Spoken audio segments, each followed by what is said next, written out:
On vient d'arriver en 2024 et cette maladie que on commence à vraiment médiatiser, en fait, elle fait un peu peur et à la fois aussi, il faut être renseigné. C'est intéressant. Alors, bienvenue dans cette nouvelle vidéo. Aujourd'hui, on va parler du CWD en anglais. En français, c'est pas aussi stylé. En français, on dit la maladie débilitante chronique des cervidés. Donc en fait, qu'est-ce que c'est? C'est une maladie qu'on connaît depuis très longtemps. Et en gros, c'est une maladie qui touche les cervidés. Donc les biches, les cerfs, etc. Et en fait, ça existe depuis très longtemps et en gros, qu'est-ce que ça fait? En fait, c'est une sorte de virus qui rentre dans le cerveau des cervidés et en gros, en fait, dès que ça touche un cervidé, il meurt. Il n'y a pas de on peut le guérir ou quoi, il meurt. Alors soit il meurt rapidement, soit il meurt des mois après, mais en tout cas, une fois que c'est dans son organisme, il va mourir. Alors qu'est-ce que ça provoque? En gros, ça provoque un regard vide, malnutrition, en fait, ils deviennent un peu fous, problèmes moteurs, etc. Bref, ça se voit. Si tu vois un cerf qui fait des cercles...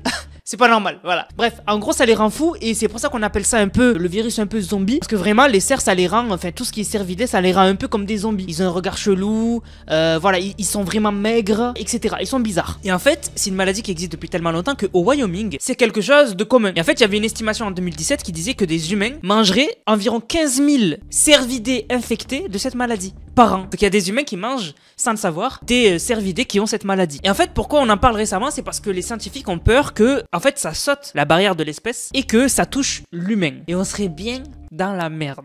Ce serait pas ce qui s'est passé pendant quelques années qui a foutu le bordel dans le monde entier. Il y avait plus d'avions, il y avait plus de bateaux. Hein. Ça sera pire hein, si ça se passe. J'espère pas, mais ça sera pire si ça se passe. Je vais vous expliquer. Donc en fait, déjà c'est une bonne nouvelle qu'on en parle de plus en plus parce que du coup les gens vont être au courant. Parce que moi, avant qu'on en parle, moi je suis au courant, pas depuis que récemment on en a parlé, mais moi je suis au courant depuis à peu près un mois parce qu'il y a des comptes Twitter pour le buzz qui ont commencé à en parler en fait. Et du coup j'étais au courant, je m'étais renseigné toute une soirée dessus. Mais en fait, c'est vraiment quelque chose qui a vraiment été médiatisé là ces dernières semaines, jours. Et en fait, il y a eu un article qui a été fait au Guardian, donc c'est un très bon journal aux États-Unis. Et en fait, en gros, il y a un article qui a été bien fait avec un docteur et tout, qui en a parlé un peu de ça, de cette maladie, qui est spécialisée dans cette maladie.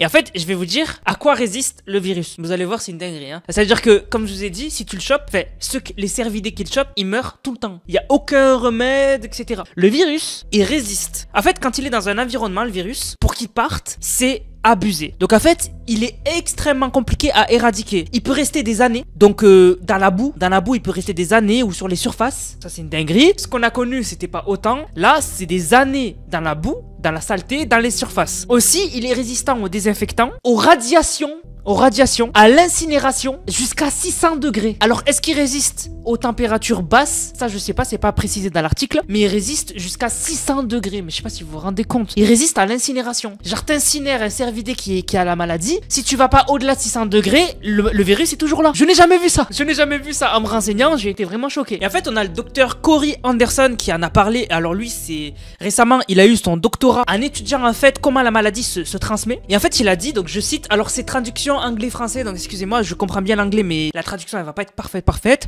En gros, il a dit, donc je le cite, on a affaire à une maladie qui est tout le temps fatale. Donc dès qu'un cervidé la prend, dès qu'un cervidé là, il meurt, elle est incurable, on n'a pas de vaccin, et elle est très contagieuse. Et en fait, il a dit vraiment ce qui est inquiétant, c'est que on n'a pas un moyen vraiment efficace et facile d'éradiquer cette maladie, que ce soit l'animal qui est infecté ou l'environnement qui a été infecté en fait. Et en fait, du coup, l'inquiétude qui fait flipper, et c'est pour ça que récemment, on en a beaucoup entendu parler, c'est qu'en fait, est-ce que ça peut toucher l'humain en fait? Et même si vous tapez sur YouTube CWD dire le nom de la maladie en fait, et ben en fait, vous allez tomber sur des vidéos qui t'expliquent est-ce que si tu manges des cervidés infectés, tu vas choper la maladie. Mais ne mangez pas. Mangez du bœuf. Ne mangez pas des cervidés. Après bon, je dis ça comme ça parce que ça me fait rire, mais il faut pas se poser la question, il ne faut plus en manger en fait. C'est abusé, ça fait peur. Parce qu'imaginez, ça touche un humain. C'est un truc de fou. Et en fait, à la possibilité de sauter en fait une espèce et de toucher l'humain par exemple, on a en fait des épidémiologistes qui disent que c'est pas parce qu'aucun humain n'a été touché que ça veut pas dire que ça peut toucher l'humain. Et moi, ce qui m'a fait peur, c'est le scientifique Corey Anderson. Alors lui, il m'a fait peur. Hein. Une phrase toute simple, elle m'a fait peur. Il a dit, personne ne dit que ça va se passer, donc ça va toucher l'humain. Mais c'est important que les gens se préparent. C'est important que les gens soient préparés. Pourquoi, Corey? Pourquoi? Je comprends pas. Pourquoi? On veut pas, nous. On veut pas. Donc voilà, moi ça m'a fait... En fait, il fallait que j'en parle parce que moi je suis au courant depuis un petit moment. Mais là récemment, ça c'est flippant. La vérité, c'est flippant. Franchement, au vu de ce qui s'est passé dans le monde, juste avec Ce qui s'est passé, vous avez vu, pendant 2 ans, qui a bloqué la France, les pays du monde entier, voilà, où il fallait absolument être... voilà, vous avez compris. J'ai pas envie de dire le mot parce qu'on peut être démonétisé. Vous avez vu ce qui s'est passé, c'était pas... En fait, c'était ce qui s'est passé dans le monde, qu'on a connu. C'était pas une maladie, si tu la chopes, t'es plus là. Il y avait des traitements, et c'était vraiment que ceux qui étaient très vieux ou qui avaient des problèmes pulmonaires, qui du coup avaient des problèmes, et pouvaient en décéder. Mais sinon, les jeunes...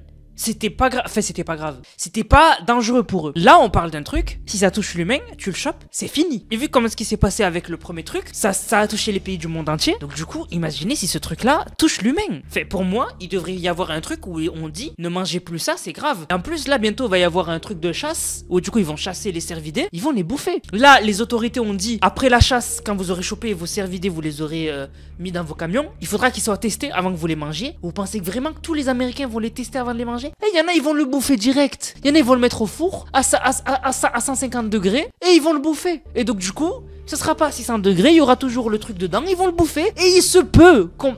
par hasard que ça touche l'humain. Moi je vous dis les gars, sur Amazon, achetez des kits de survie. Commencez à faire des provisions. On sait jamais hein. De toute façon je sais que depuis ce qui s'est passé dans le monde, c'est sûr et certain qu'il y a beaucoup de gens maintenant dans le monde, ils font des provisions chaque semaine, ils mettent de côté. On sait jamais dans une buanderie ou quoi. Enfin une buanderie, dans un endroit chez eux. On sait jamais si ça repart de plus belle. Voilà, je suis sûr qu'il y a des gens qui font très attention, qu'ils ont acheté des kits, etc. Des masques et tout. Donc voilà. Moi de toute façon, je vais me préparer, vous inquiétez pas. Je vais faire gaffe, t'inquiète. Mais en tout cas, c'est flippant, hein. Vraiment cette maladie a fait peur. Je sais pas trop quoi en penser. Et il y a une vidéo du Parisien qui a été très bien faite. Je vous la mets, qui résume un peu la situation globale. Je vous la mets. Une épidémie de la maladie de cerf zombie inquiète les scientifiques sur une potentielle propagation à l'homme. Mais c'est quoi? C'est une maladie rare qui touche les cervidés, donc les cerfs, les élans, les rennes, les wapitis, bref. Elle s'attaque à leur système nerveux et provoque une grosse perte de poids, des soucis de coordination, d'agressivité et le regard vide comme un zombie. Les animaux touchés meurent 100% du temps, certains immédiatement, d'autres après plusieurs mois. Ça a été le cas pour un cerf dans le Wyoming, aux États-Unis, retrouvé mort dans le parc national de Yellowstone. Elle est connue depuis les années 50, mais elle a été détectée dans plus de 800 échantillons aux États-Unis, mais aussi au Canada, en Norvège, en Finlande ou en Suède. Les scientifiques craignent qu'elle ne puisse être transmise à l'homme, un peu comme la maladie de la vache folle, d'autant qu'il n'existe aujourd'hui aucun moyen de la soigner. Le virus résiste aux désinfectants, radiations et même à la chaleur de plus de 600 degrés. Le docteur Corey Anderson, spécialiste de ce type de maladie, a déclaré au Guardian que rien n'assurait qu'une transmission à l'homme pouvait arriver, mais qu'il fallait que la population y soit préparée. Alors en cette période de chasse aux États-Unis, le Centre américain de contrôle des maladies demande à ce que le gibier chassé soit testé. Donc bref, vous l'avez vu, ça résume très bien la situation. Mais je voulais dans un premier temps en parler avec moi, mes mots. Vous savez que moi, voilà, j'en parle avec mes mots comme si on était, je sais pas, sur un banc dans la rue et on en discute. Et après, du coup, je vous mets la version professionnelle. Du coup, la famille, n'hésitez pas à me dire vous ce que vous en avez pensé. Qu'est-ce que vous pensez de cette histoire? Est-ce que ça vous fait peur? Est-ce que pas du tout ça vous fait pas peur? Et est-ce que la phrase rien ne dit que ça va toucher l'homme, mais l'humanité doit être préparée? Est-ce que cette phrase, elle vous fait pas peur quand même? N'hésitez pas à commenter. On se capte les gars pour une prochaine vidéo. C'est Nanas, prenez soin de vous. Bang, bang, bang.